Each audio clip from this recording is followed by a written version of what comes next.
سفیر نے زیادہ سوال کرنا مناسب نہیں سمجھا. وہ خاموشی سے ویٹر کو بلانے لگا اور آرڈر نوٹ کروانے لگا. عمر جیسے اس ریسٹورینٹ سے باہر نکلا اس کو نفیسہ کی کال موصول ہوئی. اس کا چہرہ وہ نہیں تھا جس کے ساتھ وہ ریسٹورینٹ میں بیٹھا حالے کے ساتھ باتیں کر رہا تھا. اس کی آنکھیں سرخ تھی. وہ ڈسٹرب سا لگتا تھا. اس نے کال اٹینڈ کی. ہیلو. اس کی آواز بوجھل تھی. کیسے ہو بیٹے؟ ان کی آواز بےتاب تھی. عمر نے چند لمحے کوئی جواب نہیں دیا تھا. میں ٹھیک نہیں ہوں اماں. بہت دیر بعد وہ بولا. اس لڑکی نے منع کر دیا. انہوں نے بوجھ لیا تھا. عمر کو حیرت نہیں ہوئی. وہ آبادی ہو گیا تھا. جو بات بھی وہ معراج سلطان کو بتاتا تھا وہ نفیسہ حیات تک لازمی جاتی تھی. وہ کہتی ہے اس کو کسی اور سے محبت ہے. بہت دیر بعد وہ بولا تھا. وہ کہتی ہے یا واقعی محبت ہے؟ انہوں نے لفظوں پر زور دیا. مجھے نہیں پتا. وہ آسمان کو دیکھتا بول رہا تھا. تمہیں نہیں پتا یا تم جاننا نہیں چاہتے؟ اماں. اس نے نہ کہا ہے. اس نے نہ پہ زور دیا تھا اور میں کسی عورت کے نہ کو سمجھتا ہوں لیکن میرا دل پتہ نہیں کیوں بیٹھا جا رہا ہے. مجھے بہت برا لگ رہا ہے. ایسا لگ رہا ہے جیسے دل میں آگ سی لگی ہو. آپ دعا کریں نا وہ مجھے مل جائے. اللہ آپ کی بہت سنتا ہے اور اگر نہیں مل سکتی تو میرے دل کو ہیل کر دے. وہ تھک کر بولا تھا. وہ تمہاری بھی سنتا ہے. حد سے زیادہ نہیں. وہ فوراً بولا تھا. میں دعا کروں گی بیٹے. آپ میرے پاس آ جائیں. اماں کب تک اکیلی رہیں گی؟ اس نے بات بدلی تھی. تم کیوں نہیں آ جاتے؟ ہم دونوں کے حصے میں ہجر تم نے ہی لکھا ہے عمر. واپس تمہیں آنا ہوگا. تم نے جاتے وقت کہا تھا نا کہ میں ضدی عورت ہوں تو اب تم میری ضد دیکھو. میں تو وہاں نہیں آؤں گی. وہ عام سے لہجے میں کہہ رہی تھی. If it has been 2 bloody years. عمر سامنے دیکھتے ہوئے بولا. No, it has been 10 years, 5 months and 12 days. وہ ایسے لہجے میں بولی تھی کہ عمر کا دل کٹ کر رہ گیا. عمر اگر 10 صدیاں بھی ہو جائے تب بھی میں یہاں سے نہیں جاؤں گی لیکن اگر تم خود آ کر مجھے یہاں سے لے جاؤ تو. نفیسہ حیات دنیا کے آخری کونے میں جانے کو بھی تیار ہے. عمر نے کچھ کہے بغیر کال کاٹ دی. وہ نہیں جا سکتا تھا. اس کا نا کاڑے آ جاتا تھا.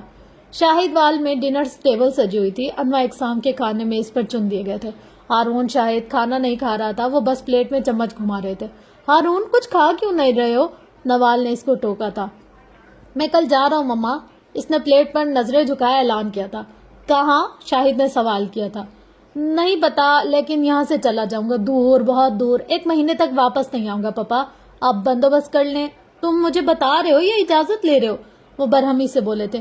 نہ بتا رہا ہوں نہ اجازت مانگ رہا ہوں. میں آپ سے التجا کر رہا ہوں. مجھے بھیج دیں. دور بہت دور.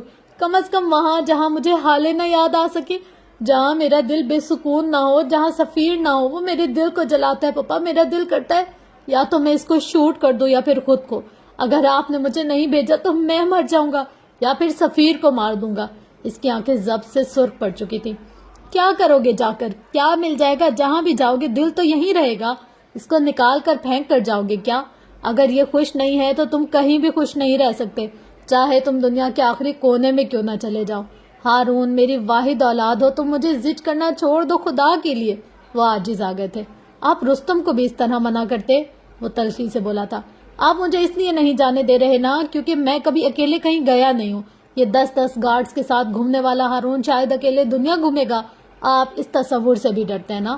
مجھے بھیج دیں پپا ورنہ میں پاگل ہو جاؤں گا. رستم کو کھو چکے ہیں آپ دونوں. مجھے سنبھال لیں. اس کی قبر بن گئی ہے میری نہ بننے دیں. خود پہ اور مجھ پہ رحم کرے. مجھے جانے دے.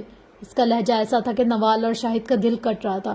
کل تک ہو جائے گا بندوبست. شاہد کھانے کی میز سے اٹھتے ہوئے بولے تھے. ان کا لہجہ کسی بھی قسم کے جذبات سے آ رہی تھا. ہارون نے سر میز پر گرا دیا. یہ سفر اس سے کیا کچھ چھین لے گا اس کو اندازہ نہیں تھا. 25 اپریل حالے کے نکاح اور سالگرہ کا دن تھا. یہ ایک ایسی صبح تھی جو نہ جانے کتنی زندگیوں کو بدلنے جا رہی تھی. ایک ایسی نحس زدہ صبح کہ اس کے آغاز میں بھی نوحے پڑے جائے اور اس کے اختتام پہ بھی ماتم کیا جائے. آج صبح سے ہی سلطان منزل میں ہڑبڑی سی مچی ہوئی تھی. ہر کوئی یہاں سے وہاں بھاگتا نظر آ رہا تھا. صبح سے شام ہو گئی تھی لیکن اس گھر کے مکینوں کو اب تک ٹک کر بیٹھنا نصیب نہ ہوا. وجہ وہ مہمان تھے جن کو خاص طور پر فروا نے باہر ملک سے اصرار کر کے بلا رکھا تھا. حسینہ کے منع کرنے پر انہوں نے بس اتنا کہا. یہ دن بہت یادگار ہوگا. میں چاہتی ہوں ہماری ہر عزیز اس دن ہمارے ساتھ ہوں. حالے کو سیلون کے لیے دیر ہو رہی تھی. مہر نے اس کے ساتھ جانا تھا. وہ کب کی گاڑی میں جا کر بیٹھ گئی تھی. حالے نے حسن کی منتیں کی تھی کہ وہ اس کے ساتھ چلے لیکن اس نے یہ کہہ کر منع کر دیا کہ 4 گھنٹے تک اندر لیپا پوتی ہوتی رہے گی. میں اتنی دیر انتظار نہیں کر سکتا. جس پہ حالے نے اس کا موبائل اپنے کمرے کی الماری میں چھپا دیا تھا. بخش نے حالے کا سارا سامان گاڑی میں رکھ دیا.